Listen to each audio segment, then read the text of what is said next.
இது புரட்சிகர ஒரு அரசியல் போர். பிரபாகரன் என்ற பெருந்தலைவன் விடுதலையில் பல படிநிலைகள் இருக்கு என் உடன் பிறந்தார்களே, கற்றறிந்த தம்பி தங்கைகளே, அறிவில் சிறந்த பெருமக்களே, பல படிநிலைகள் இருக்கிறது. அதில் முதல் படி மானுடன் பிறப்பின் அடிப்படையில் உயர்ந்தவன் தாழ்ந்தவன், உயர்ந்த சாதி தாழ்ந்த சாதி என்று பாகுபாடு பாராட்டாத சமூக விடுதலை முதல் விடுதலை. இரண்டாவது ஏழை பணக்காரன் என்ற பாகுபாடு பாராட்டாத வர்க்க விடுதலை. ஆண் பெண் என்ற பாலியல் வேறுபாடற்ற பெண்ணிய விடுதலை. பிறகு பொருளாதார விடுதலை, தற்சார்பு.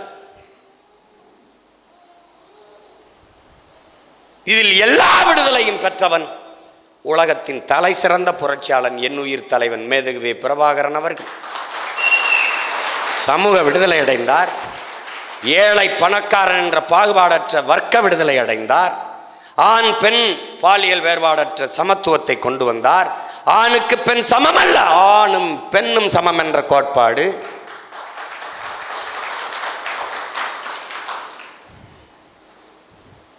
பொருளாதார விடுதலை. இலங்கை எல்லா நாட்டிலும் கையெழுத்து, கடன் வாங்கி கையெழுத்து போட்டிருக்கிறது. எல்லா நாட்டிலையும் போட்டிருக்கு. அந்த நாட்டோடு சண்டை போட்ட தலைவன் எந்த நாட்டிலேயாவது 1000 ரூபாய் அல்ல, 1 ரூபாய் கடன் வாங்கியிருப்பார் என்று வேணால் சொல்ல முடியுமா? தற்சார்பு.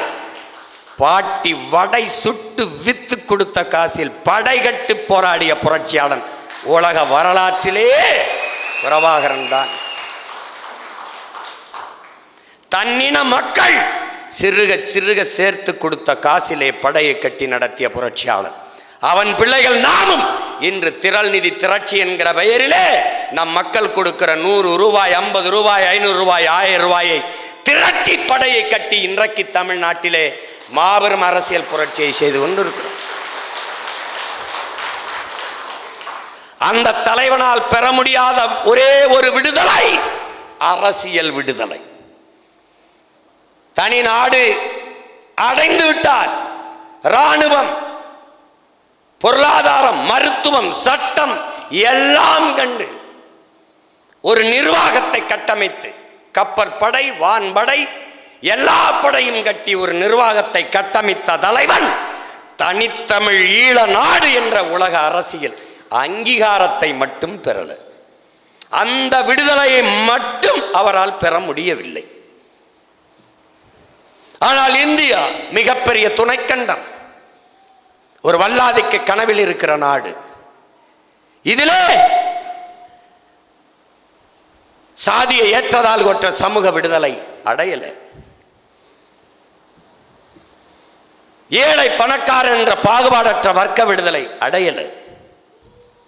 பாலியல் வேறுபாடற்ற பெண்ணிய விடுதலை அடையல.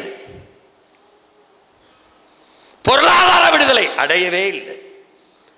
156 லட்சம் கோடி கடனை வாங்கி உலக நாட்டிலே வங்கியிலே கையெழுத்திட்டு இருக்கிறது ஒரு கடன்கார நாடு. இதில் எந்த விடுதலையும் அடையல. ஒரே ஒரு விடுதலை அடைந்திருக்கிறது. பிரிட்டிஷ்காரனிடமிருந்து விடுதலை என்று பெற்ற ஒரு அரசியல், அற்ப அரசியல் விடுதலையை மட்டும் பெற்றிருக்கிறது. இப்போ உங்களுக்கு புரியுதுன்னு நினைக்கிறேன்.